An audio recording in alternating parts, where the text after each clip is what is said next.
Welcome to this video that provides an analysis of the regional spread of COVID-19. We'll also look at explanation of government strategies, including modelling scenarios flattening the curve. What do you need to do as individuals? How do you monitor for symptoms? And how do you self-isolate? What's your mental health? What to look out for? And lastly, what's the projections? On a daily basis, the World Health Organization publish on their website the COVID-19 data for member states. This is then published as a situation report. This data separates member states into regions. For example, the Southeast Asia region. Member states are Thailand, Indonesia, India, Sri Lanka, Maldives, Bangladesh, Bhutan and Nepal. The World Health Organization's situation report gives member states and regional cumulative numbers for COVID-19 cases and deaths linked to COVID-19. The first World Health Organization situation report for COVID-19 was published on the 21st of January 2020, and a subsequent situation report has been published daily since the initial report. This analysis only used the data provided by the World Health Organization contained within their daily situation reports, and plots the regional confirmed COVID-19 cases and deaths linked to COVID-19 on a weekly basis. Currently there are 81,416 confirmed cases across China, with 3,261 deaths attributable to COVID-19. China first reported cases of a mysterious SARS-like pneumonia to the World Health Organization on the 31st of December 2019. At this point, there was no confirmed human-to-human transmission, and little was known about the virus, but within 3 days, Singapore, Taiwan and Hong Kong had all stepped up screening at border points. Taiwan even checked passengers on flights from Wuhan before they got off the plane. China came under fire for being slow to acknowledge the outbreak. It allowed a large political gathering to take place at Wuhan, even as concerns grew. The authorities also punished doctors who tried to warn others, sparking fury after one died from the virus. As scientists learned more about the virus, it became apparent that people without symptoms could still be contagious, so testing would be crucial. But the later the measures were introduced, the more extreme they needed to work. In Wuhan, China, where the virus is thought to have started, 5 million people had left the city before the shutdown began. This led to the government imposing the biggest quarantine in human history. The graph and data suggest that currently transmission of the virus in China has largely ceased, with all new cases attributed to individuals arriving from outside their borders. This has the potential to lead to a second wave, and only time will tell.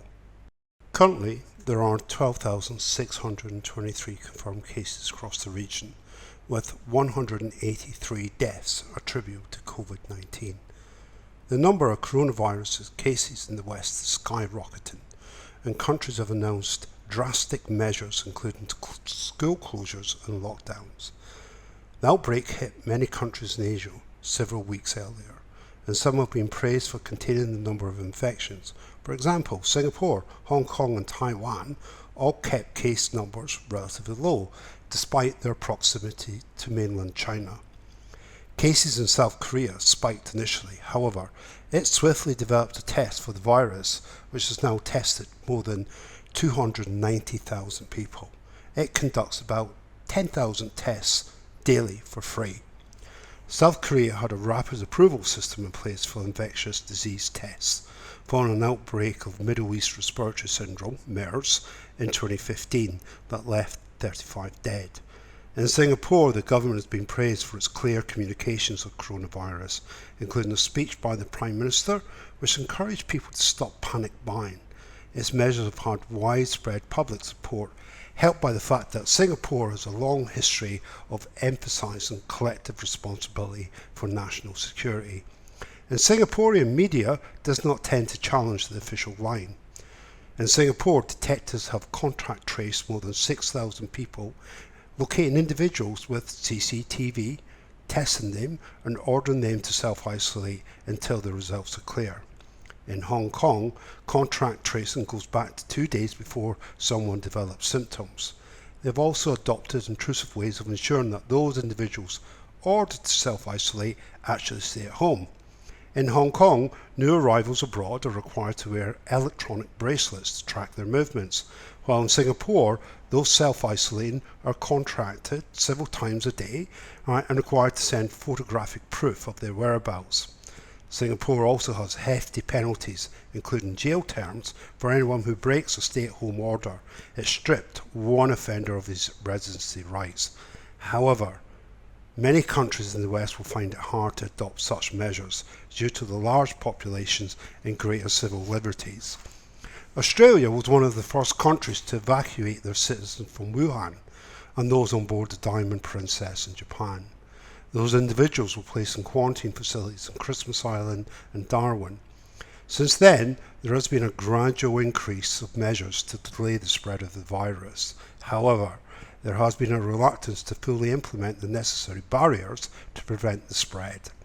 Only within the last 48 hours have state governments announced that individual states will introduce cross-state quarantines with the exception of critical care workers and goods. Exceptions extend to the thousands of fly-in, fly-out workers across Australia for the resource sector, which is the powerhouse of the Australian economy. In effect, Qantas, Jetstar and Virgin can be renamed the COVID Express because that's where the infections will come from.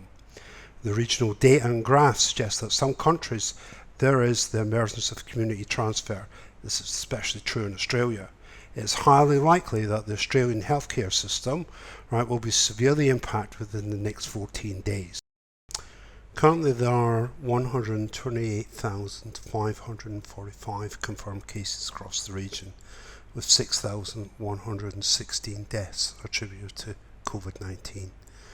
Europe is currently the epicenter of the COVID-19 outbreak, and several European countries are in a health emergency, a war, with their health system overwhelmed or about to be overwhelmed. Both Italy, Spain, France and other European countries were forced to introduce national lockdowns after the case numbers rose to the thousands. Meanwhile, the UK has said that only those in hospital will be routinely tested. That makes it harder to identify cases with milder symptoms. China is a considerable distance from European countries, and therefore this distance gave them a false sense of security. As the virus encroached, they still maintained a sense of invulnerability until Italy started reporting increasing cases of COVID-19 in northern Italy. Why has Italy and Spain gotten a high mortality rate? Simply put, generations of families tend to co-live in one household. Italy has the second oldest population on earth, and its young tend to mingle more often with the elderly, like their grandparents. Spain too has a similar demographic age profile than Italy. The increasing rate of transmission and mortality in Italy and Spain has a grim outlook for the rest of the world communities. Italy has one of the best ratio of critical care beds per head of capita in Western society, and they are not coping. If the outbreak follows the same rates of community transmission, it's a dire outlook for individuals with underlying health conditions and the elderly. Currently there are 981 confirmed cases across the region, with 72 deaths attributed to COVID-19. The Southeast Asian countries were on a slow burn. However, this has significantly changed over the last 2 weeks following the religious event in Malaysia, in which over 16,000 people attended in late February to early March. Individuals who attended dispersed across the region, leading to the current community transfer in several regional countries. The graph indicates that the Southeast Asian region is now accelerating towards a peak rather than a flattened curve, and a significant concern that the health systems across the region will be overwhelmed. Currently, there are 22,403 confirmed cases across the region, with 1,466 deaths attributable to COVID-19. Within the region, Iran has the most numbers and deaths attributed to COVID-19, but there is evidence of sustained community transfer within the borders of other Eastern Mediterranean countries. Anecdotal evidence from Iran that their health system has all but collapsed, and data provided may not be an accurate picture of the true impact on the ground. The graph indicates that although the region is heading towards an increase in transmission and likelihood is that the health systems will be overwhelmed within several weeks. The region has less population density, which may assist in keeping transmission and fatality rate lower than other regions. Currently, there are 18,865 confirmed cases across the region, with 235 deaths attributed to COVID-19. In the US, President Donald Trump has often contradicted health officials about the severity of the outbreak and the number of kits available for testing. The government has also been unable to provide information on the number of people who have been tested, as many private laboratories have not been feeding data to the CDC. Initial test kits were faulty, and private laboratories found it hard to get their tests approved. Many people struggled to get a test, and they were expensive. Eventually, free testing for everyone was passed in law. Several states have now ordered residents to stay at home, except for essential trips like buying groceries. The US COVID-19 cases will soon surpass the amount of cases throughout Europe, and the graph suggests considerable efforts need to be taken to flatten out their curve. Unless this occurs, their health system will end up in crisis within weeks. There are 566 confirmed cases across the region, with 12 deaths attributed to COVID-19. The main centres of infection within Africa until recently. Many industries have been impacted by the outbreak of this virus, no more so than the cruising industry. Cruise ships effectively turn into an incubator when you have cases, and countries have been reluctant to let the cruise ship dock so that they can unload the passengers within their countries. The data is quite static over the last few weeks and really comes from the Diamond Princess, with 712 cases and 7 fatalities. In this next section, we'll discuss government strategies used across the world, scientific modelling and flattening the curve. Coronavirus is the most serious public health threat seen in a respiratory virus since the 1918 flu pandemic, known as the Spanish flu. Governments across the globe have adopted 3 main strategies: suppression, break the chain of transmission, effectively trying to stop the epidemic in its tracks and bring cases down as low as possible, as seen in China. Mitigation, except you cannot stop the coronavirus, so slow its spread and prevent a massive peak in cases that would otherwise overwhelm the healthcare system, while trying to protect those most at risk of severe disease, which appears to be the dominant strategy across the globe. Do nothing and let the virus rip through the population.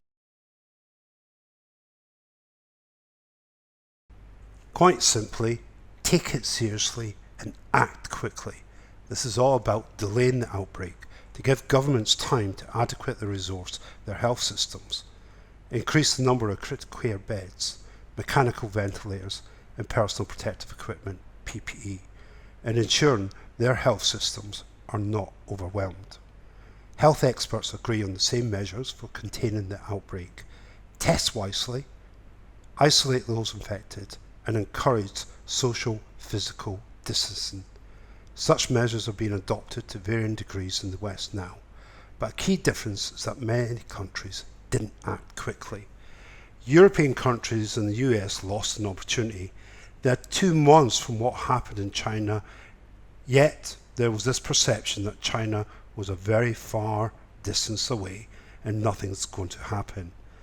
Social and physical distancing is considered one of the best ways of containing an outbreak. The difference is down to how quickly governments were to implement the social and physical distancing. By the time a lot of countries had stepped up control measures, the number of cases were too large. That drastic steps were needed to, for example, Italy and Spain, Social and physical distance is effective by government's decisions to ban gatherings or close schools, but also depends on people being willing to take part. That's why public messaging and individual attitudes matter. If a lockdown ends too early, local transmission can restart and we have a second wave. We don't know if social distancing can be sustained for the kind of time that needs to be sustained. We can't really relax until there's a vaccine, which could be about 18 months away. Prolonged lockdowns are damaging for economies, while an epidemic is damaging to public health. So there's no good choice here. In some countries, there aren't enough test kits. However, extensive testing is the most important priority. Testing those who are symptomatic but not necessarily hospitalised and still spreading the virus is perhaps even more important. It's not enough to just test those with symptoms. Tracing those with whom they are in contact has to be key. Outbreak response involves being transparent. That stops people panicking about hoarding things. Some governments have used technology to update residents with great detail. Hong Kong provides an online dashboards for all cases. Unless you get the cooperation of the public, your policies may not be adhered to, and enforcement only goes so far. The important thing is to show that policies are based on scientific evidence. Experts believe the more aggressive measures being put in place in Western countries will be successful and slow the rate of transmission over time, but to get a sense of the next challenge after that, they could also look towards Asia. Despite having contained the virus, China, South Korea, Taiwan, Singapore and Hong Kong are now facing a second coronavirus wave, fueled by people entering their borders. What you need to do? Prevention is better than cure. Frequently wash your hands.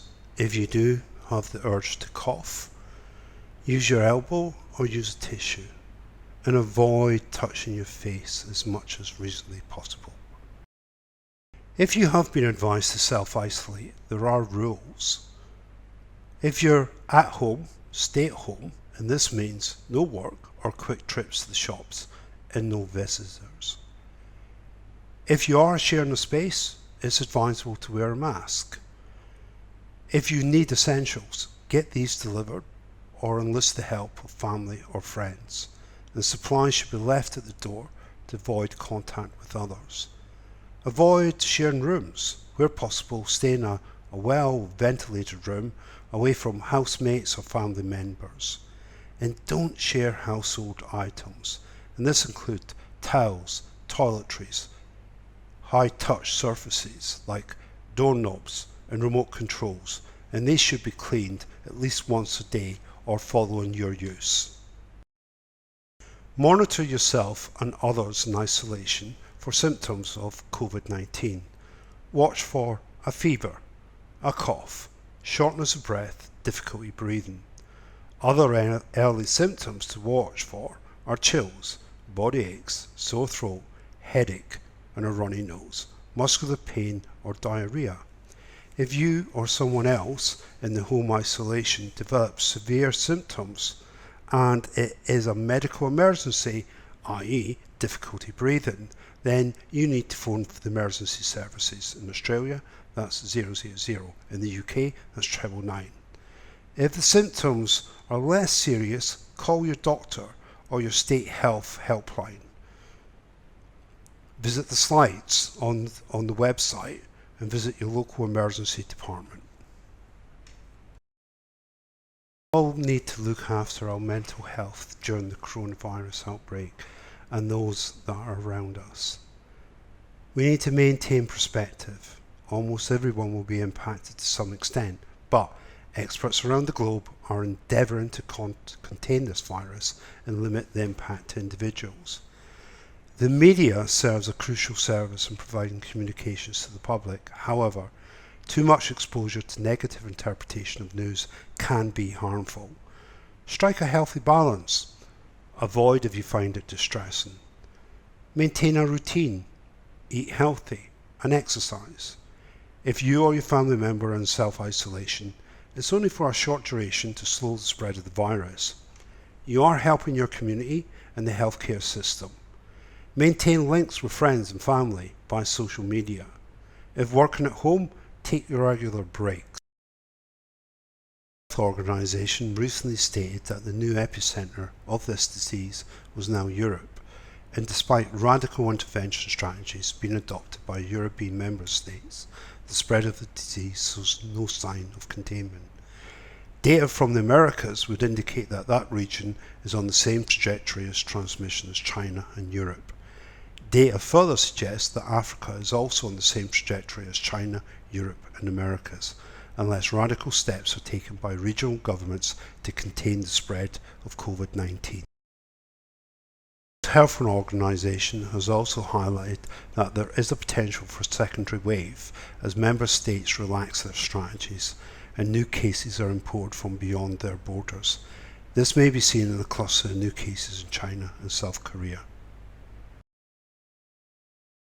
This slide is some sources of reliable information from the Australian Government, the Australian Health Direct, the World Health Organization, Johns Hopkins University and their dashboard, Lifeline for Mental Health, the UK Government, and the Centre for Disease Control in America.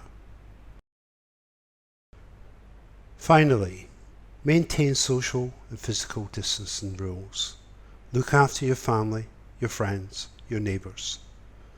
Constantly risk assess decisions that you're making and may place yourself, your family and friends at risk.